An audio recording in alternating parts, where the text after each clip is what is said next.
Welcome back to Left Anchor. I'm Alexi the Greek. And I'm Ryan Cooper. We are back. We're talking about Hannah Arendt. But first, I want to do a little housekeeping notice.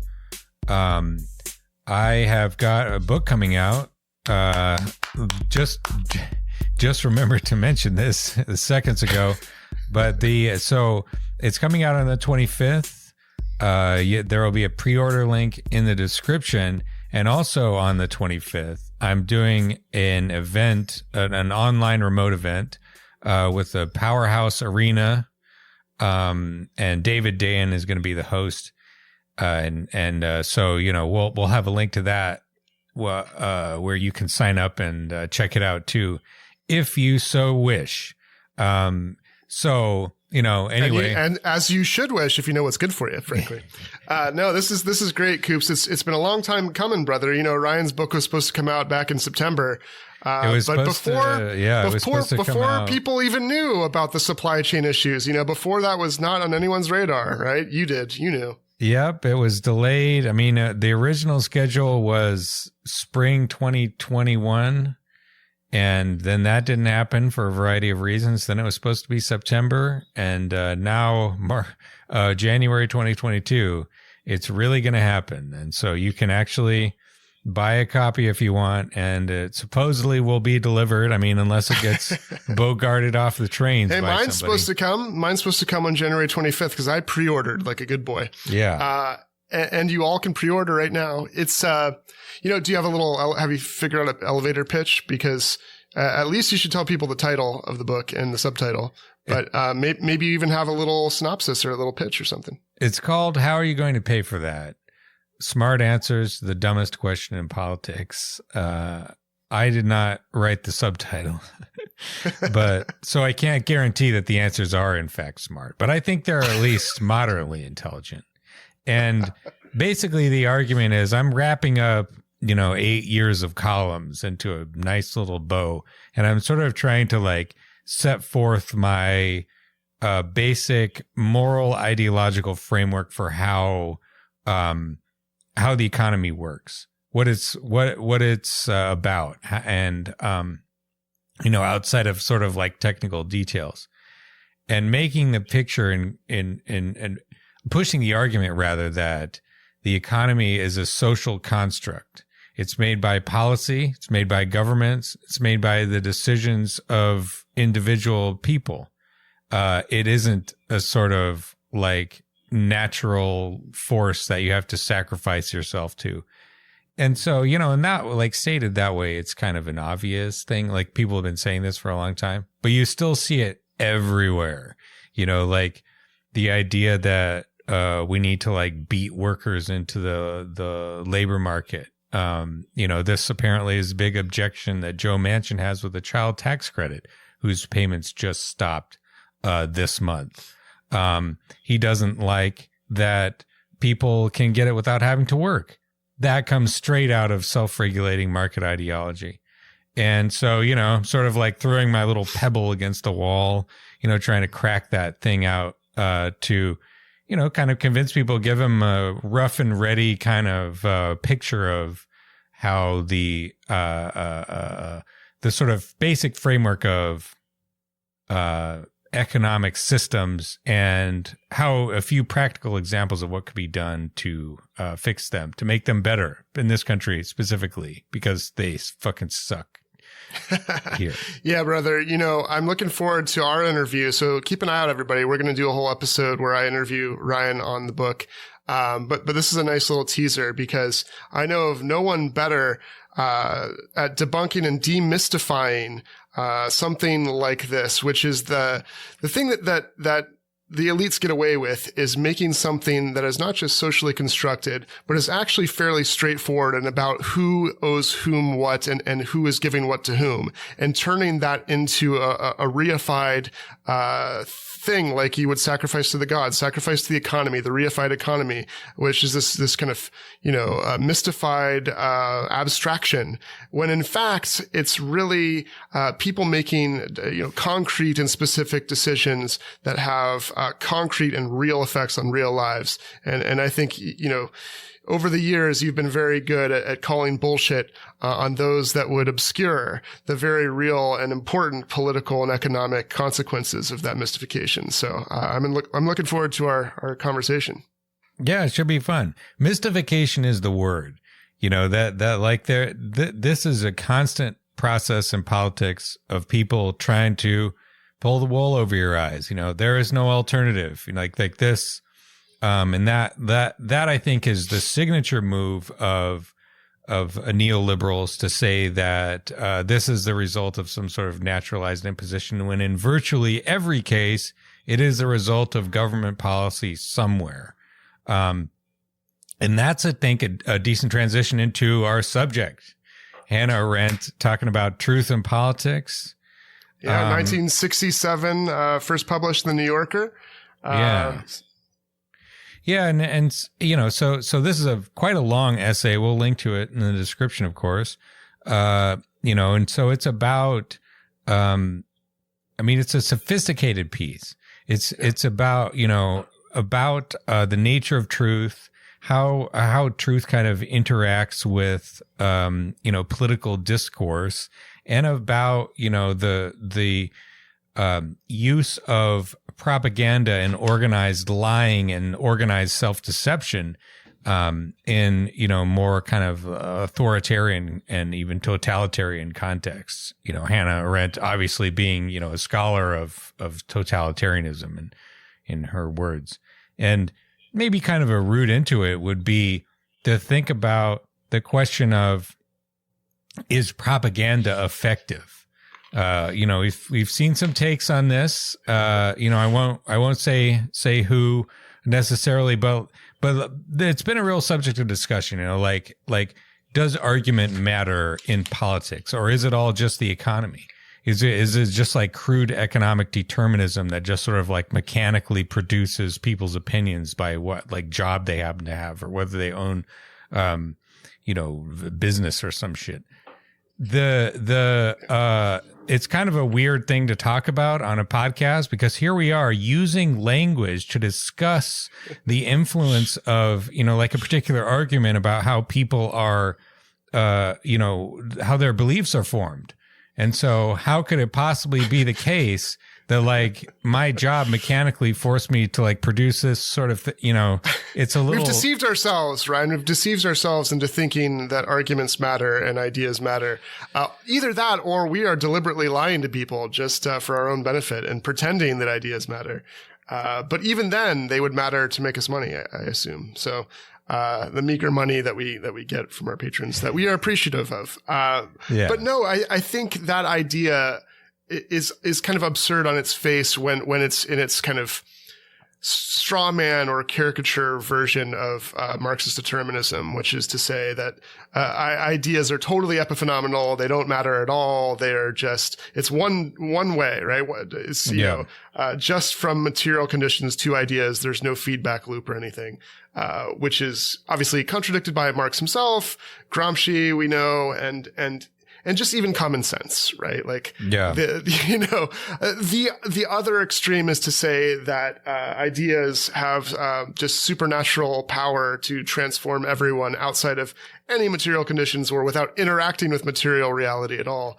And that is weird and absurd too. The whole point is that propaganda or persuasive argument, either way, is effective in connection to the lives people are living, situated in material reality, of course. Yeah. But we'll dig into this a bit more. But like the fact that QAnon and anti-vaxxers are so confused about reality is not because material conditions don't matter, and it's not because ideas don't matter. It's because given the material conditions of the lives they are living, the meaning they seek is being found in narratives that are replete with falsehoods, and diving into why those falsehoods, the propaganda that captures them and makes them political actors in the way that they are, is worth investigating. It's something to figure out, but no one should be able to say that neither ideas or argument,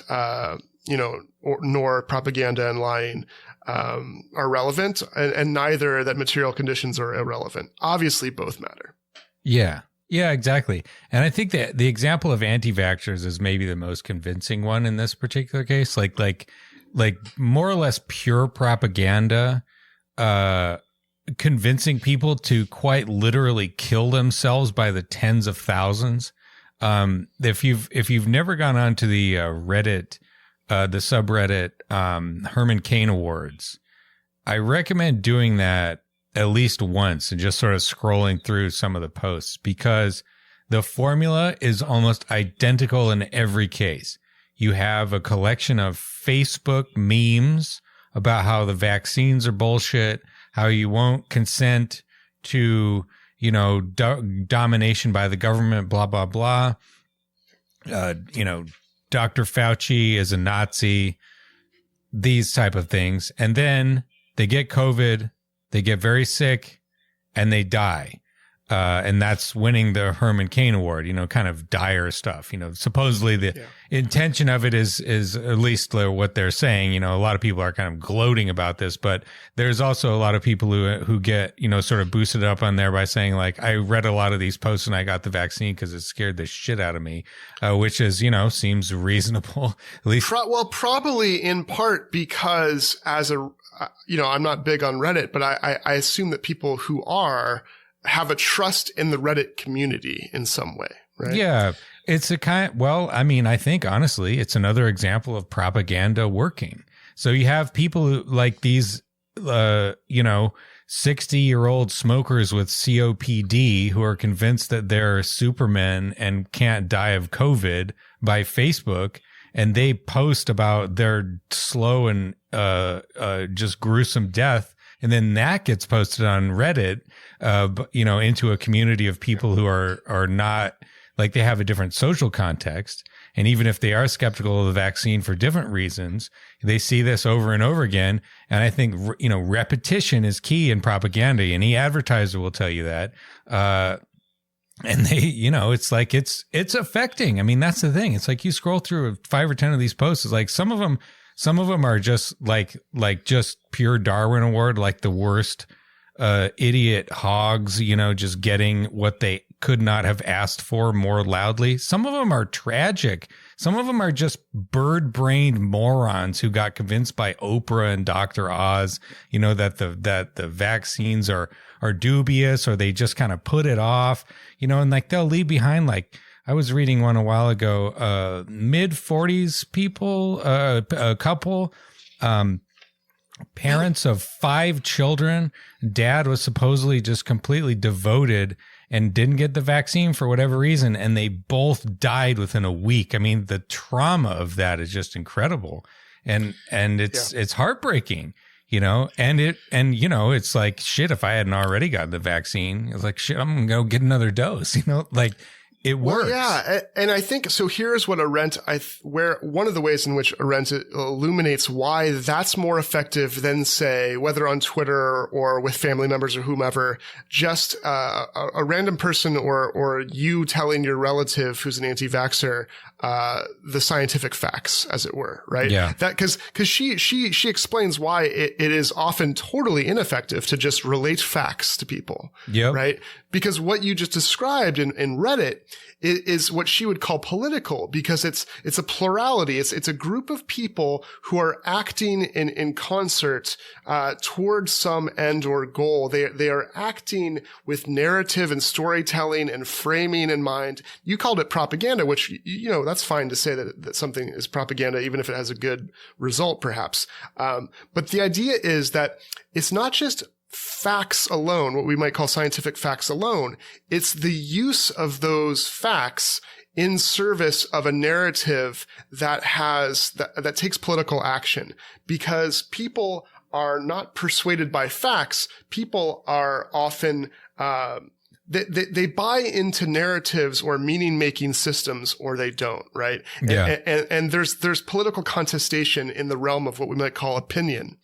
And that is where people meet each other and where discourse could be had. The danger is, and the reason that is helpful and interesting, the danger of, I would say, the kind of post-truth Trumpist realities we've been facing, that go down to Bolsonaro and Brazil and other places around the world that seem to accompany the ascendant right-wing authoritarianism, is the danger that it's hard to even access any shared reality at all to even debate, discuss, or persuade, right? Like the danger of true totalitarianism and the danger of certain epistemological projects of fascism is the very defeat of politics itself, the very defeat of debate and persuasion, because the realities are so divorced from one another that there is just the echo chambers that don't meet at all, right? Yeah. I mean, you sent me this Joe Rogan clip where it was just an object lesson in the uselessness of mere facts and confronting like a committed demagogue, like, someone who's been brainwashed more or less. One of his repeated guests, that Rogan was talking about, the possibility of heart swelling in adolescents who get the vaccine, which is like a 12 in a million chance, a microscopic risk. And it's 1/8 the likelihood of COVID doing it, actually. Right. Yes. And so this guy just like presents with a counter argument, and Rogan just retreats and then just says, well, the evidence is probably fake. For young boys in particular, there's an adverse risk associated with the vaccine. It's like a 2 to 4-fold increase in the instances of myocarditis. Yes, but you know what? Hospitalization. You know that there's an increased risk of myocarditis among that age cohort from getting COVID as well, which exceeds the risk of myocarditis from the vaccine. I don't think that's true. I don't think it's true. No. I don't think it's true that there's an increased risk of myocarditis from people catching COVID that are young versus increased risk of myocarditis from the vaccine. No, there is. There's both. Well, let's look that up because I don't think that's true. Myocarditis more common after COVID-19 infection than vaccination. But is this with children? We're talking about young people. Men and boys aged under 30 after this is what it says here. With children is the issue. Well, no, we were talking about 15-year-olds. Well, we're talking about young children. Male child. 12 to 17. 12 to 17, more likely to develop myocarditis within 3 months of catching COVID at a rate of 450 cases per million infection. This compares to 67 cases of myocarditis per million of the same time following their second dose of Pfizer. Yeah, so you're about 8 times likelier to get myocarditis from getting COVID than from getting the vaccine. That's interesting. Now, that is not what I've read before, but also it's like, even when we're reading these things, it's like, what are we getting this from? Was this from the VAERS report? But even from the VAERS reports, when they report this stuff, it's like the amount of people that report, it's the underreporting.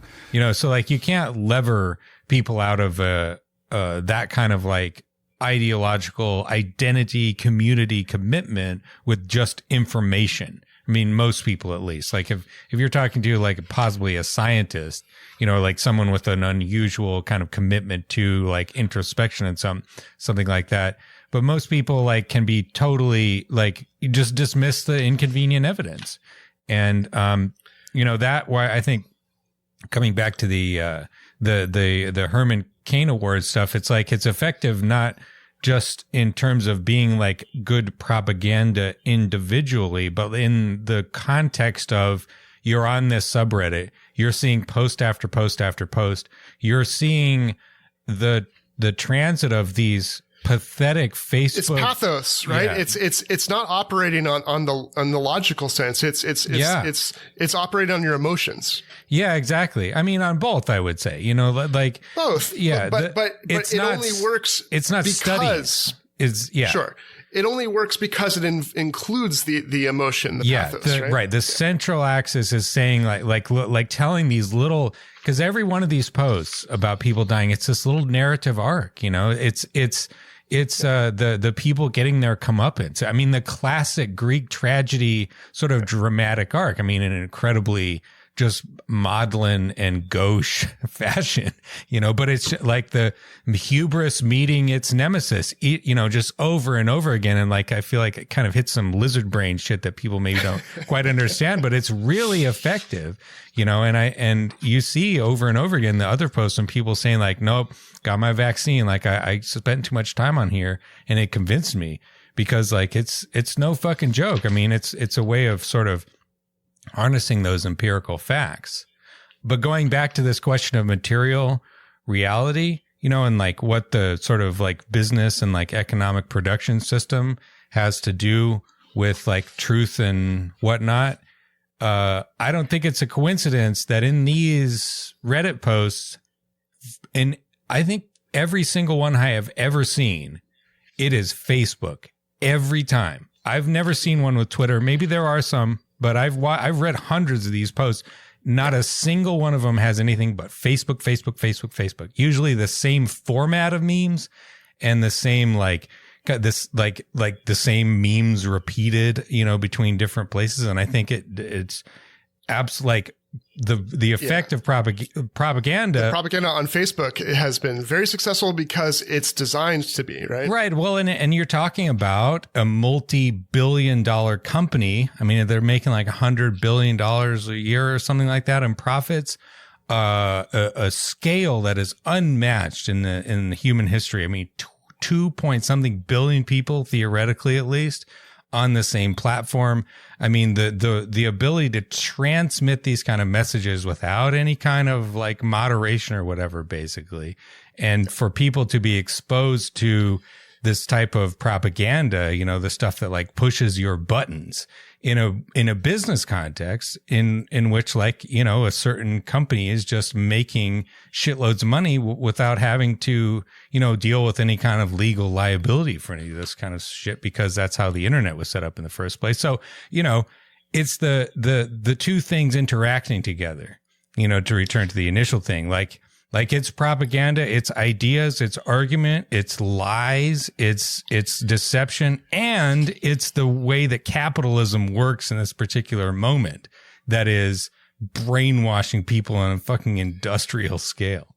Well, and let's talk. So I want to dig into, she has a quite nuanced distinction that she draws between what she calls rational truth and factual truth, and how that distinction relates to kind of some of these political questions we're talking about, right? So she has, to back up a little bit, there is a tradition philosophically and in political theory where philosophers and contemplation is oriented to the eternal, which is to say that which does not change, the transcendent. And here for Plato and Plato's Republic, for example, geometry, mathematics is kind of a route to knowing God or knowing the eternal, because it is in the realm of ideas, the realm where things never change, right? It's not in the temporal. It's not, the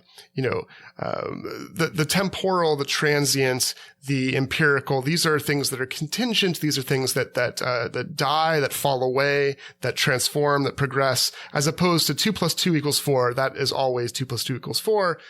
It stands kind of outside of temporality and change and decay and transience, right? And so what say scientists observe in the temporal empirical world are the contingent things, are the things that pass away and come into being, are the things that therefore require the scientific method to verify and to kind of replicate, because maybe they will no longer be true at some point. Maybe things will change, and so the rational is something done that's done in a singular fashion by like I verify in my mind's eye that 2 + 2 = 4. That's something that's me and my access to this kind of rational truth, right? My rational faculty discovers this kind of thing, for example.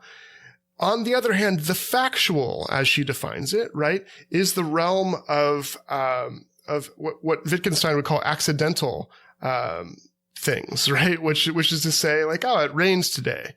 I observed that empirically. I used my senses, and that's a fact. It rained today, and that's verified by you. You also saw that, it didn't actually rain today, but right. Yeah. And so that you need other people. You move from the singular pursuit of like math on your own to something that needs verification. It needs other people. And there are now kind of reasons for, so if I say that it rained today and you say it didn't, I can marshal reasons for, well, I looked at my phone and my phone said it rained today. And you say, well, I was standing outside all day and it didn't. And so now we have opinion. We have, the realm where there are reasons for and against believing a certain thing.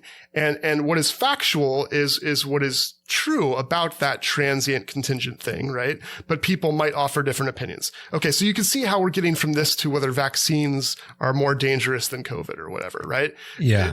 Right. It's contingent and it's no less real, but you have to rely on discourse and trusting people and kind of saying, and you can have a Joe Rogan thing. Well, I just dismiss that person's authority. You know what I mean? Like I don't buy what this person is telling me about their witnessing. You know what I mean? So suddenly now, how does something like the factual truth relate to propaganda? Well, she says that rational inquiries, like we said with math, either lead to error, right? So the opposite of a rational truth is either error or ignorance. Either I made a mistake, and so I thought 2 + 2 is actually 5, and that was an error, or I'm simply ignorant. I don't know what 2 + 2 is. I don't know, right? That's the opposite of a rational truth. But she says deception and deliberate falsehoods, what we think of as a lie, does not obtain in that kind of inquiry. It only applies to factual truths, right? And so lying then, is always about the contingent, these things that are transient that require others. And because that's the case, you can see how obviously politics can influence what people think and how easily people can believe falsehoods, right? Because now we're in the realm of the political. We're in the realm of who do you trust? We're in the realm of what meaning system do you belong to, and so forth, right? Yeah. Yeah, exactly. And she has, just as a sort of a sidebar here, as Harvey K would say, I liked her little her segment here talking about like the uses and abuses of history and the philosophers of history, and whether or not you can sort of distinguish, factual questions from questions of interpretation. Yes, she says, right. But do facts independent of opinion and interpretation exist at all? Have not generations of historians and philosophers of history demonstrated the impossibility of ascertaining facts without interpretation, since they must first be picked out of a chaos of sheer happenings, and the principles of choice are surely not factual data, and then be fitted into a story that can be told only in a certain perspective, which has nothing to do with the original occurrence? No doubt these and a great many more perplexities inherent in the historical sciences are real, but they are no argument against the existence of factual matter, nor can they serve as a justification for blurring the dividing lines between fact, opinion, and interpretation, or as an excuse for the historian to manipulate facts as he pleases. I think that's like a pretty good like intervention into the sort of discourse about, like where metaphysics, sort of Richard Rorty type of reasoning about empiricism should interact with like practical historical discourse. And here's where it gets interesting though. You should mention the Belgium-Germany example, right? Yeah.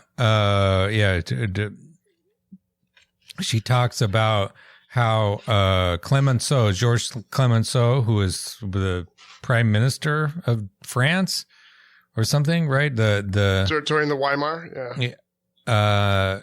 during or World War after to it. But anyway, French fellow. What, in your opinion, Clemenceau is asked, will future historians think of this troublesome and controversial issue? He replied, this I don't know, but I know for certain that they will not say Belgium invaded Germany. Right. And the point here, though, is that if somebody does say that, they are engaged in a political move, right? So this is the thing that's interesting, right? That deliberate falsehood is a kind of political action, right? And so this is, I think, quite illuminating. Because so on the one hand, thinking about factual truths, right? She says so. We'll get to why the deliberate falsehood. Like if somebody says that Belgium invaded Germany, that would be very weird, obviously, but it also would have to arise from a certain kind of motivation, which is distinct from just trying to understand reality, right? It's coming from a place of trying to manipulate, right? And trying to achieve some kind of instrumental political end. Yeah. But the reason might be because factual truth, and this I thought was quite interesting. Now, tell me what you think about this, right? Has a kind of coercive character, right? An element of coercion to it. All truths are opposed to opinion in their mode of asserting validity. And she goes on to a quote by Grotius that, quote, even God cannot cause 2 times 2 to make 4. And she says that Grotius was invoking the compelling force of truth against political power, not so much worried about divine omnipotence or whatever. But therefore, seen from the viewpoint of politics, she writes, truth has a despotic character.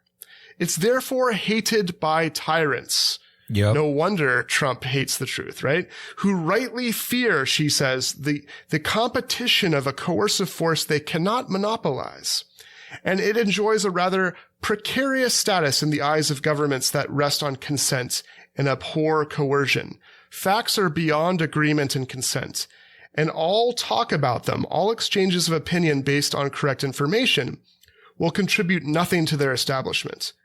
Unwelcome opinion can be argued with, rejected, or compromised upon, but unwelcome facts possess an infuriating stubbornness that nothing can move except plain lies. The trouble is that factual truth, like all other truth, peremptorily claims to be acknowledged and precludes debate, and debate constitutes the very essence of political life, right? And so, I mean, I thought this was brilliant because, of course, the libertarian nutbags, right?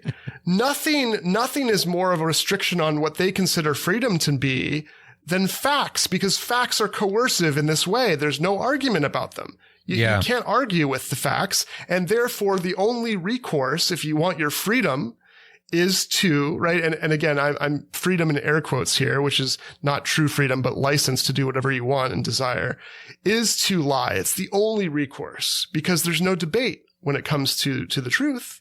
And so if what you want goes against what is true, there's not a matter of debate. You have to whole cloth change reality and lie, right? Yeah, I think you could maybe, you could point to a kind of a spectrum of totalitarianism.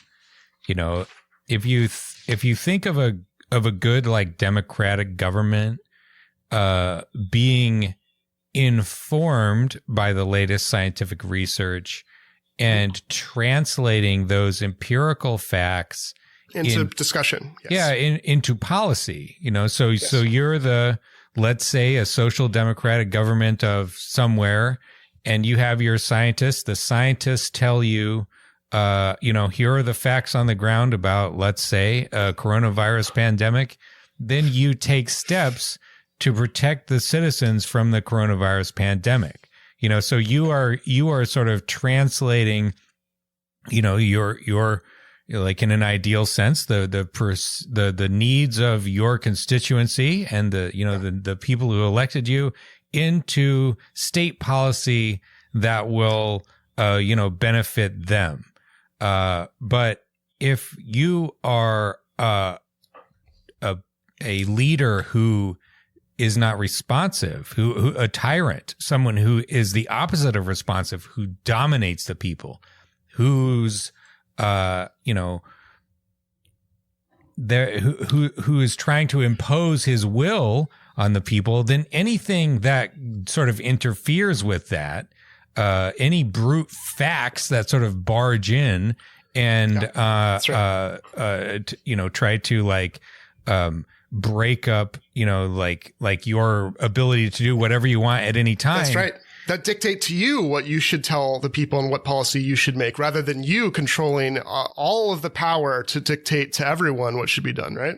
Yeah, suddenly this is a different kind of government. It's not you ruling. You are rolling with the punches. You are dealing with external reality. And that, I think, you see, like, it's a good demonstration, I think. Trump almost died in because of it. He did. Yep. I think he finally came around a little bit, in understanding that his self-deception had consequences for himself. But I don't think, and we can, talk about Trump and Trump followers and QAnon people even more, but I don't think we should let Biden and Fauci and these other bastards off the hook either, though, right? Because they've been telling noble lies, and this explains why. The reality of how masks were helpful went against their desire and their concern for shortages and supply issues, perhaps, whatever initially in the pandemic they were worried about. So they just flat out said, let's do the noble lie. Right. Yeah. And let's muddy the waters about that. And that was a political action that was motivated by a certain. They convinced themselves not to. I mean, this is exactly what Arendt is talking about here, with people convincing themselves of falsehoods in the service of a political objective. They did the same thing with boosters.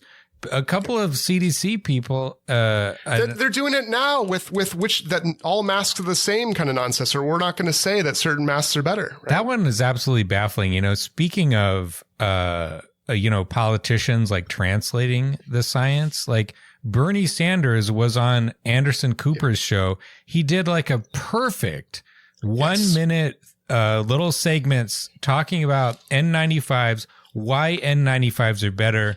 They protect you and they protect the people around you. They're like. Here's a simple fact. This is a mask. This is a mask. But these are very different masks in terms of their effectiveness. This is an N95 mask. This is just a mask that most people use. The truth of the matter is a mask is not a mask. An N95 mask is far, far more effective in protecting the individual and also stopping the spread of the virus to other individuals. And we have introduced legislation with 15 co-sponsors, which would make sure that N95 masks are distributed to every household in America free of charge. We can save lives, save money, if we make sure that all of our people have the best quality masks available. And that's what we're trying to do. He is doing the work of everyone. Unbeknownst to Arendt, she foreshadows this and is lauding Bernie himself without realizing it, right? Back in 1967, because she writes, "Truthfulness has never been counted among the political virtues, because it has little indeed to contribute to that change of the world and of circumstances which is among the most legitimate political activities. Only where a community has embarked upon organized lying on principle, and not only with respect to particulars, can truthfulness as such, unsupported by the distorting forces of power and interest, become a political factor of the first order. Where everybody lies about everything of importance, the truth teller, whether he knows it or not, has begun to act. He too has engaged himself in political business, for in the unlikely event that he survives, he has made a start towards changing the world." Yeah. And so, the context is slightly different here, but, you might imagine the truth teller among a complete Nazi regime or something like that. But here we have a truth telling politician amidst all these politicians, the neoliberals especially, who, to go back to your book, are so intent on sacrificing the lives of people to the reified, mystified economy, quote unquote, that they just, can't stand telling the truth because of the fear that it might interfere with the quote unquote economy, right? Yeah, I think that's right. And just in how like both neoliberalism and the American sort of tradition of, our shitty constitution and everything, it's created an incredibly authoritarian policy culture Where like all of these CDC and FDA people, they instinctively think about how best to manipulate the population. And like they have all these subtext goals that they don't state outright. But like this was apparently, you know, I've talked to a number of people who were kind of peripheral to this decision. But back in September, if you recall, the Biden administration they were going to do a big booster rollout. They're going to say everybody's going to get boosters, and that's going to protect us from, because they had the science basically by that point. They're like, that most vaccines work like this. You need to give you have to have like a few months, and then you give the immune system another shot, and like that will really give you the durable protection. The hepatitis B vaccine works like this. Tetanus and tetanus shots and whatnot. And there was a rebellion at the CDC. They wouldn't endorse it, and they didn't endorse it not on the science. They thought that the shots should be going to other countries. Now, that's a totally defensible opinion, but it doesn't have anything to do with whether or not boosters are good. And it didn't achieve anything to get the doses into the arms of people in Africa where they're really needed. That is an administrative question, and increasingly, about getting, like, the fucking Democratic Republic of the Congo has like 2,000 miles of paved roads in an area the size of Western Europe. Like they need planes, they need trucks, they need fucking like mobile generators and refrigerators and stuff like that, not just doses. But like, even setting that aside, casting doubt about boosters accomplished nothing except making the American public confused about whether or not they were necessary. Here's the thing, Ryan. Okay. In politics, and Arendt acknowledges this, people don't actually expect politicians to tell the truth a lot. Yeah. All right. They are not actually looked to much of the time to be factual truth tellers. However, the agencies like the CDC, who are supposed to represent scientific expertise, they are not political appointees in the way that, like, the Secretary of State is or something, right? Or the way that any number of political operatives are in an administration. They are meant to be the kind of bureaucrats who are, in this sense, right, non-political in the sense that facts themselves aren't political, but the deployment of facts in certain narratives to certain ends is political. Right. It's supposed to be just the facts, ma'am, with these experts. They're supposed to be the ones that help us figure out what the case actually is factually and scientifically. And then discourse, politics happens with politicians and people and so forth. But if you have already distorted the function of the fact-telling agency, and it's already become opinion, right? Because what Arendt says is, if you move from fact-telling and truth-telling, right, to, deliberate falsehood or to narrative construction, to this is supposed to be what politics does. You're supposed to do meaning-making statements and frame narratives and argue for certain policy. Like, you are supposed to do that. And often that will highlight certain facts and maybe have some white lies, whatever. But like, if your political institutions rely on certain facts to be expressed by certain experts, you don't even get to that political part, actually, because you have a broken system where you don't even know what the facts are anymore. And so now, how's that discourse going to go, folks? How's the policy discussion going to go when nobody fucking trusts what the facts on the ground even are to begin with? We can't even get to the argument about what to do about the facts, right? Yeah, I'm reminded of a segment in here. Arendt says, it is, quote, "It has frequently been noticed that the surest long-term result of brainwashing is a peculiar kind of cynicism, an absolute refusal to believe in the truth of anything, no matter how well this truth may be established. In other words, the result of a consistent and total substitution of lies for factual truth is not that the lies will now be accepted as truth and the truth be defamed as lies, but that the sense by which we take our bearings in the real world and the category of truth versus falsehood is among the mental means to this end is being destroyed." And this, so to like go back to my thing about the spectrum of totalitarianism, obviously the CDC has not been like lying about absolutely everything like sort of Stalin would have done, but they have lied a lot, and they have been very confusing about the messaging that they've deployed in a way that is, for incredibly good reasons, unconvincing to people. And so now, they've dissolved their own credibility, and the response in the population has been like, well, you can't trust any of these assholes.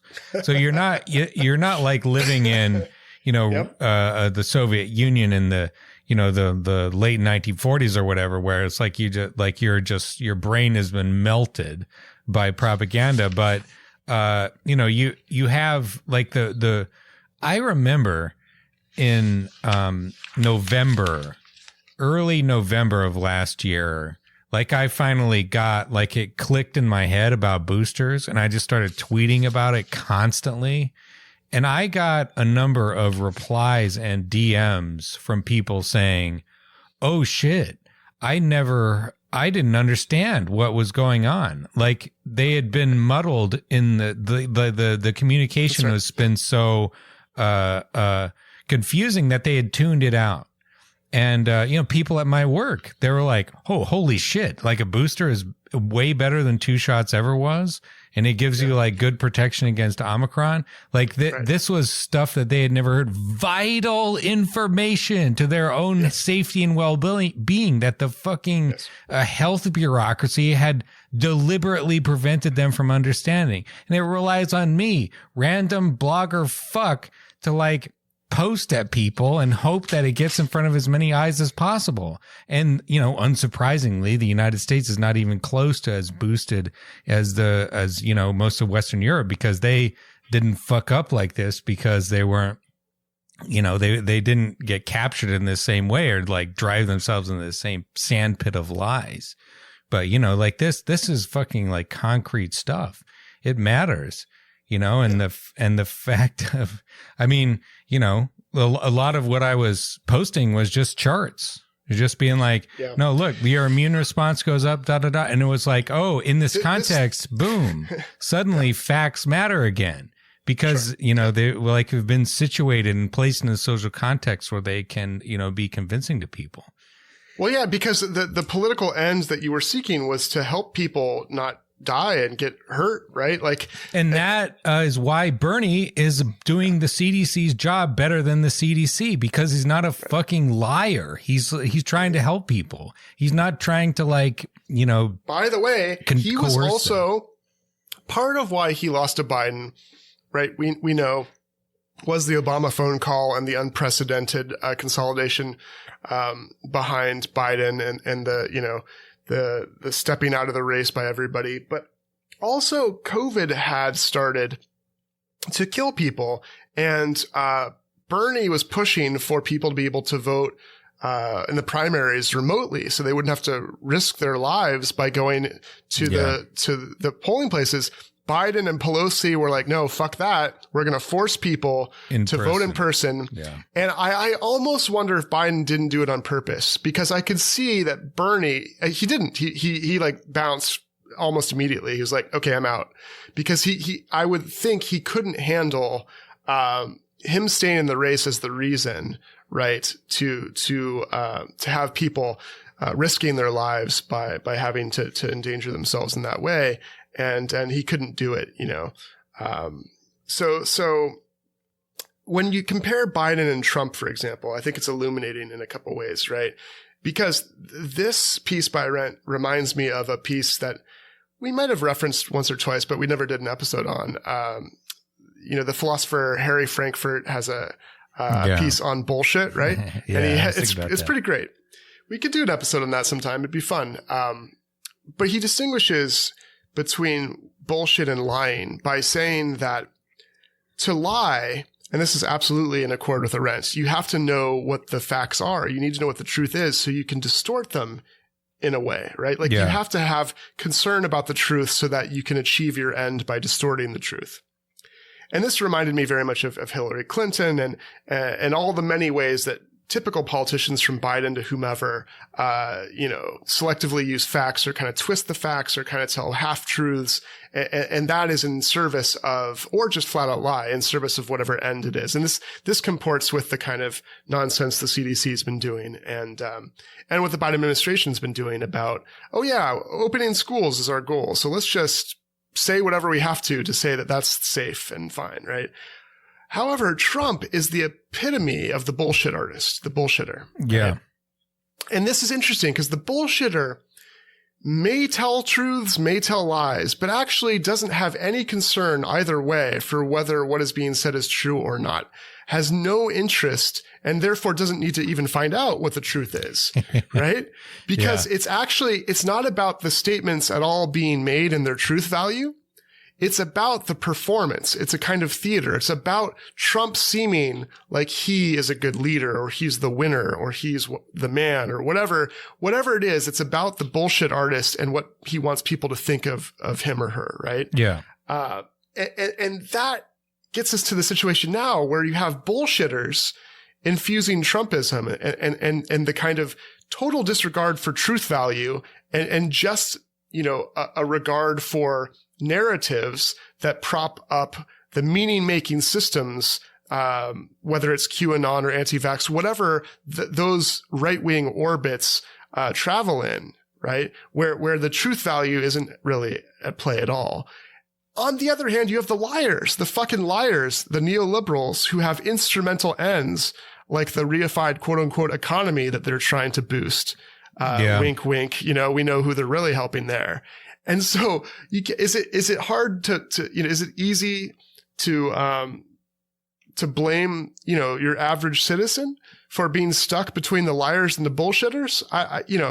As much as I hate, so many of the nonsensical raving lunatics out there that get themselves and others killed in a time of pandemic, boy, it's not a great alternative to Trump to have these liars in office perpetuating the falsehoods they're perpetuating. So, we on the left and here at Left Anchor need to try to combat both the bullshit and the lies and hopefully help people just find truth and form actual good policies to really serve the common good and protect ourselves from those who care less about that than about whatever ends they're actually seeking, their own aggrandizement or, lining their own pockets to the pockets of the donor class or whatever.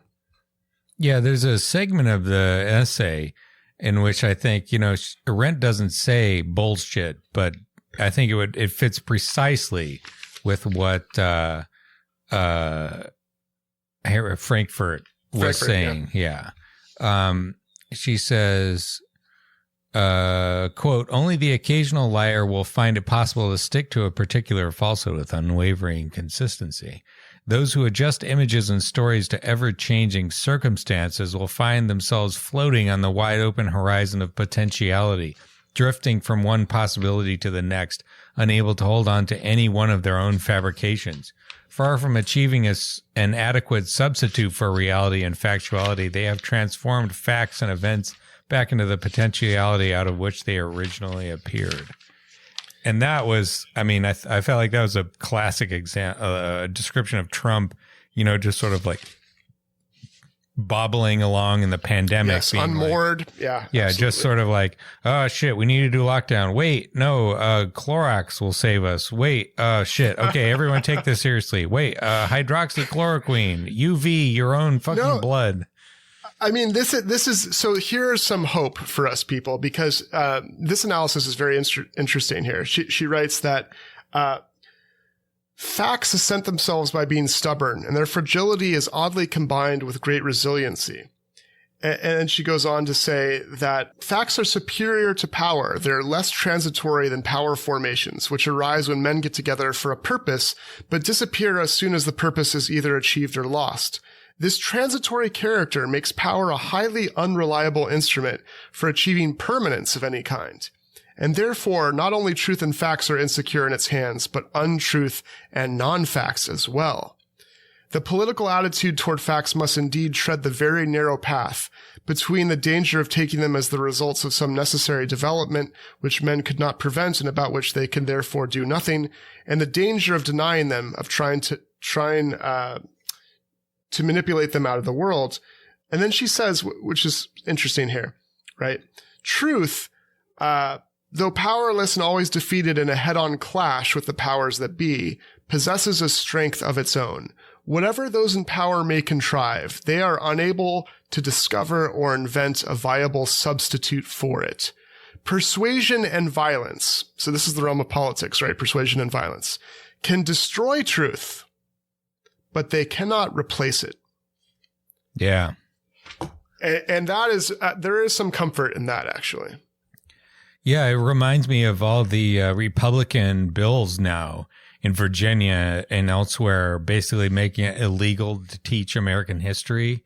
You know, that like we're going to give our children a SAD if we teach them that there were there used to be slavery. There used to be slavery in Virginia, and it was really fucking bad. Everyone, like, no, I can't handle this truth. I need a safe space where I can pretend like Jefferson Davis was a sort of just like nice fellow who had a little, he had a little conflict with Abraham Lincoln, but everything was fine in the end, and there's no need to worry about anything ever.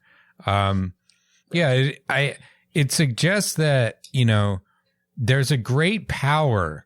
I think what Arendt is saying here, and also, in like a lot of her stuff in the origins of totalitarianism, in just totally ditching any kind of even halfway deference to, what is perceived to be empirical reality. If you just reject whatever is politically inconvenient out of hand, and you can convince a critical mass of people to just follow you in whatever fucking crazy bullshit you're saying, like Tucker Carlson does every day of the week, that is tremendously powerful. But it comes with a corresponding tremendous weakness, because you turn yourself into a fucking lunatic, and you open yourself up to, that coercion of truth. I mean, she was talking about a coercion of truth. It's it's more like a social thing. But I was thinking about what happens when fucking Miami is 6 feet underwater. No, that's right. That's absolutely it. The coercive power of truth is when the Herman Cain Award winners die. Yeah, Herman Cain died. Trump Herman Cain fucking killed him. He literally killed him. He got COVID at a Trump rally and he died. But that's I think what she means by the fact that facts are stubborn. Yeah. Right. You can keep, for political purposes, deceiving people and making them believe your lies. But then when people keep dying, that's going to outlast and persist longer than your lies can. Right. That's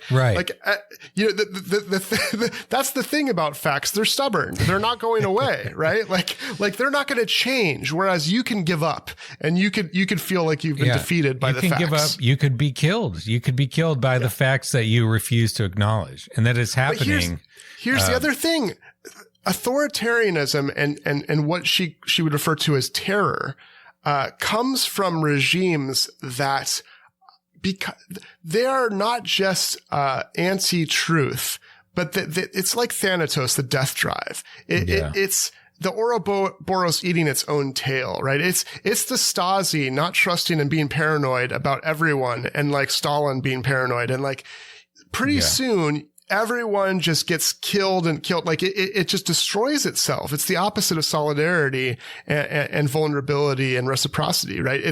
It will not last, because the basis of it is fear and lies, and that just will inevitably not sustain a bond. It will disintegrate, right? It's what gives rise to riots and chaos, sure, but it is not the basis of a sustaining political bond that can hold, right? It can be chaotic and disrupt and do harm, but it itself cannot be a positive good, which is to say that which lasts and provides stability and order, right? Because it's the opposite of order, because it's the opposite of truth. Yeah. Yeah. And I think this is why, you look at the history of the Soviet Union or the history of communist China. Stalinism died instantly with Stalin. Maoism died with Mao. These type of the way Republicans are behave today it's not Stalinist in any kind of policy sense, but in terms of the culture of it, the devotion to kind of a cult of leadership, just the willingness to sort of change your entire belief system at the drop of a hat, just a complete domination of propaganda and media. I think it's broadly similar. But the thing about that is the persuasiveness and the credibility of it just decays over time, precisely because, as you were saying, it just keeps running into shit that it can't explain and just being eroded, and people die. People die like Stalin died, like Mao died. And I think, you look at how, compare, for instance, the behavior of the Soviet Union in the 30s when they were trying to crash industrialize by stealing all the food of the peasants in throughout this vast empire, and the peasants responded by killing all their livestock, and that just caused a massive famine in Ukraine that killed millions of people, versus how the Chinese government today has responded to the coronavirus pandemic with incredibly aggressive lockdowns to protect the lives of the fucking Chinese citizens. They think their legitimacy depends on protecting people from empirically a virus that could kill them. And it's not denial doesn't work. And I mean, we're bracketing sort of the oppression of the Uyghurs in Xinjiang, the province or whatever. It's sure. Oppressive in many ways, but you don't have this sort of hysterical insanity, where everyone's going to have a steel smelter in their backyard. Oh, let's feed ourselves with sparrows. This kind of shit, it just can't last, because the type of hysteria, I would say, that Republicans are mobilizing now, historically speaking, at least, it just can't last. It doesn't work for more than, a decade or two. But you eventually run up against the exhaustion of propaganda and the fact that those material facts just keep digging in. They keep prodding in at every direction, and no matter how you try to deny them, they can butt in, they can drown your cities, they can kill you with a disease, and there's nothing you can do about that.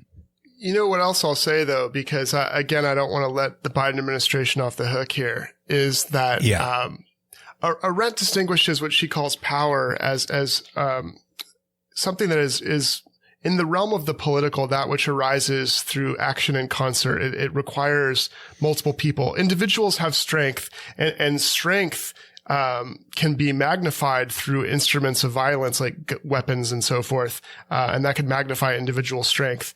But true power is always in the plural, even if it is in simply the consent of the people because they agree or something. And so she gives an example of a heckler in the audience for a professor, and that heckler is allowed to continue in some way because of the acting in concert of all the other students who don't interrupt or stop the heckler. They, in some way, are joining in and enjoying or observing that action, right? Yeah. And you could immediately, she gives the example of immediately, imagine, a Jew in a Nazi classroom, speaking out against it. Yeah. How quickly would that person be shut down? Right. And so then you can see that power is plural, right?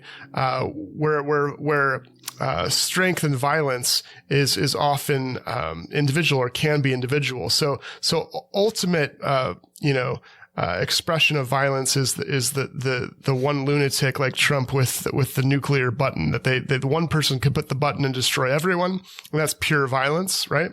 The one against all. And then pure power is the all against one, is everyone uniting in concert. But significantly, what she says is violence is mute. It does not speak, right? And power necessarily is political because it requires discourse and multiple people necessarily to act in concert are acting together. They're communicating, that is plurality. That is kind of collective power. Biden and his administration and the neoliberals have been silent in the face of the reality of the virus and the reality of how it will harm the unvaccinated. I mean, they might speak a little bit and say, yeah, if you're unvaccinated, you're going to die, but they don't, or it's going to be a tough winter for you, or whatever the quote is, right? Yeah. Even though they are silent about how some of the unvaccinated were children, and how some people who are vaccinated are immunocompromised and old, and how even some vaccinated are going to be harmed irreparably and disabled or killed. And that silence, that lack of logos and action and speech in politics, that is, according to Arendt, a muteness that bespeaks a kind of violence that this administration is perpetuating. So, it's a different type of violence that's perpetuated by Trump and his Republican fellows and their kind of, insurrectionist, mass politics supporters like the ones in January 6th, but is nonetheless pernicious and harmful. And I think we need to understand it too. No, I totally agree. They've clearly, for whatever reason, thought that this would just sort of go away on its own, and we just had to sort of like grit down and bear it and just let 75,000 people die, or however many they thought. And since that time, it has been, with the exception of the booster plan that was stymied by the CDC, they've just been consistently behind the curve because they just haven't really thought about or attempted to deal with it. And so it's been a kind of denial, a kind of lying in a way that's not nearly as deranged as, the Trump's lies or just nutcase shit about the bleach and ultraviolet radiation or whatever. But, is still in its way. It's incredible. Right? It's incredibly, it's pernicious. It's devastating. And, it's killing people unnecessarily. The mask thing we're maybe not that many people, but it would not surprise me at all if that was hundreds or thousands of people died because they could not get their shit together about saying what kind of masks you should have, or that they didn't send them out to every American household, give a pack of 10 to every American household back when Biden was inaugurated. This was easily foreseeable shit. And it's a kind of, there's a stupidity there, but there's also an unwillingness to face facts. Bureaucracy also, whether it's means testing, or this nonsense where you have to be reimbursed from your insurer, this kind of neoliberal bullshit kills people, right? Yeah. And it's again, another mystification under the gods of the technocrats and the beauty they see in all these unnecessary complications rather than simple, direct giving goods to people and helping them get better. We should also probably mention, since we're wrapping up here, the violence being done by the Supreme Court in their recent decision, to shoot down the OSHA, mandate for businesses. What is it? Over 500 people, businesses to 100 people. Yeah. Over 100 people that they were going to require to either get vaccinated or weekly testing. So it's not even a true vaccine mandate. But the Supreme Court said, tell me what kind of bullshit this is, or what kind of lie this is, that, actually, that's not a harm that is distinct to the workplace, and therefore OSHA has no ability. Like the most absurd, stupid. It's almost like they're not even trying with the arguments. You know, it's objectively pro-pandemic. The most telling line in there was that when they said that, well, you know, it's very striking that. I don't remember the language exactly, but they said it's very striking that OSHA has never done this kind of sweeping mandate before in its 50-year history. Like, no shit, fucking idiot. There's never been a pandemic in 50. Tell me what if they existed back when the 1918 flu happened, they might have done so, but they had that agency had not come into existence yet, and we have not seen this kind of pandemic in the last 50 years. Way to go, morons! Way to go, morons! And that, but they're not morons. And so the point is that they're not morons; they're liars, and they're evil. Yeah. But folks. Don't forget the little ray of hope in the dark times that Arendt is pointing to, the stubbornness of facts and the political power. I don't want to say that your Reddit anecdote is a source of hope, but the fact that people coming together, shaping narratives and understanding how, not simply stating facts, but marshaling concerted, collective, communal, meaning-making narratives that use facts in the right way is a true and kind of persistent, stubborn obstacle to the liars and the bullshitters and those that would propagandize to our harm and detriment and death. We on the left can be a source of storytelling, a source of narrative, and a source of situating facts properly to combat that. But it's always going to be a political process. And it's something that we as citizens and people in various communities have an obligation to engage in. Just the facts, ma'am, won't do. Yep, exactly. So look forward in the rest of the year, a bunch more facts coming from this podcast. We will just have episodes where we just cite a bunch of facts and hope that does the political work. No, Ryan, that's not the point. Disordered sense data. That's all we're going to have. But thanks everybody. Thank you for being our patrons. And we appreciate you a lot. You know, don't forget to pre-order Ryan's book. I promise that you will like it. If you don't, you can email me and call me any name you want. Right? You know? Yeah. Like that. Yeah. That's a left anchor promise. But thanks for listening, everybody. We will see you in the next episode.